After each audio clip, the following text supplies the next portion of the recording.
বাংলাদেশ পুলিশকে ক্ষমতা দেওয়া হয়েছে, যেহেতু সার্জনরাই বেশি সময় রাস্তায় থাকেন, তারা সরাসরি ফাইন করতে পারবেন।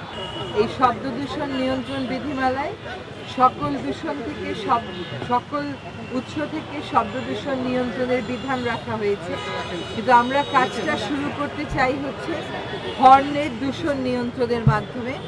আমরা যেখানে দাঁড়িয়ে আছি এখানেই তো বুঝতে পারছেন যে হর্নের কি অবস্থা, অথচ এখানে হর্ন দেওয়ার কোনো প্রয়োজন নাই। তাকান ঘুরে, কি কারণে যে হর্ন দিচ্ছে, এটা আসলে বদ অভ্যাসে পরিণত হয়েছে। তো আমরা নতুন যে বিধিমালাটা হয়েছে সেই বিধিমালায় বাংলাদেশ পুলিশকে ক্ষমতা দেওয়া হয়েছে, যেহেতু সার্জনরাই বেশি সময় রাস্তায় থাকেন, তারা সরাসরি ফাইন করতে পারবেন। আমরা এটা বিমানবন্দর দিয়ে শুরু, আজকে আবার সচিবালয়ে শুরু করলাম। আজকে এটা সারাদিনই চলবে, এখানে চলবে। আমাদেরকে কাজটা আমরা শুরু করে দিয়ে যাচ্ছি।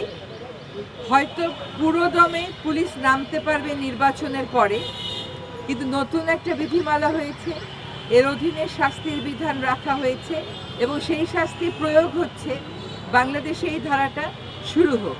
এর আগে কখনো এই ধারাটা শুরু হয়নি। আস্তে আস্তে মানুষের অভ্যাসে পরিবর্তন আসবে। আশা করি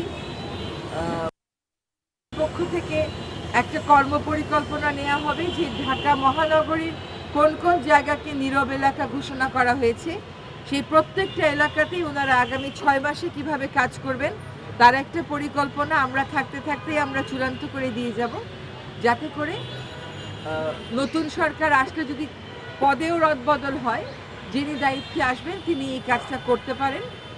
এবং আশা করি এই কর্মপরিকল্পনাটা পুলিশ তাদের ওয়েবসাইটে দিয়ে দেবে, আমরা ডিপার্টমেন্ট অফ এনভায়রনমেন্টেরও ওয়েবসাইটে দিয়ে দিব, সো দ্যাট আপনারা এটা দেখতে পারেন যে এটা কতটুকুন বাস্তবায়িত হচ্ছে।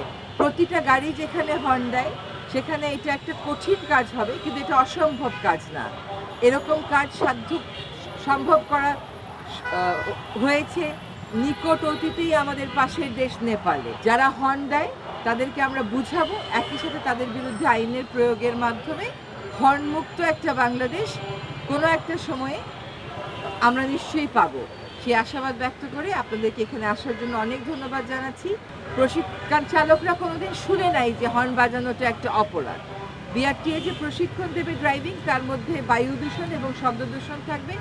ঢাকা দক্ষিণ সিটি কর্পোরেশন আমাদেরকে এই যে সাইনবোর্ডগুলো লাগাবার জন্য সাহায্য করেছেন, এই এলাকাটাকে নীরব ঘোষণা করার জন্য সাহায্য করেছেন। ফলে সকল সংস্থাকে দক্ষিণ সিটি কর্পোরেশন, স্থানীয় সরকার মন্ত্রণালয়, সড়ক পরিবহন মন্ত্রণালয়, বিআরটিএ, স্বরাষ্ট্র মন্ত্রণালয় এবং পুলিশ বাহিনীকে বিশেষভাবে ধন্যবাদ জানাচ্ছি।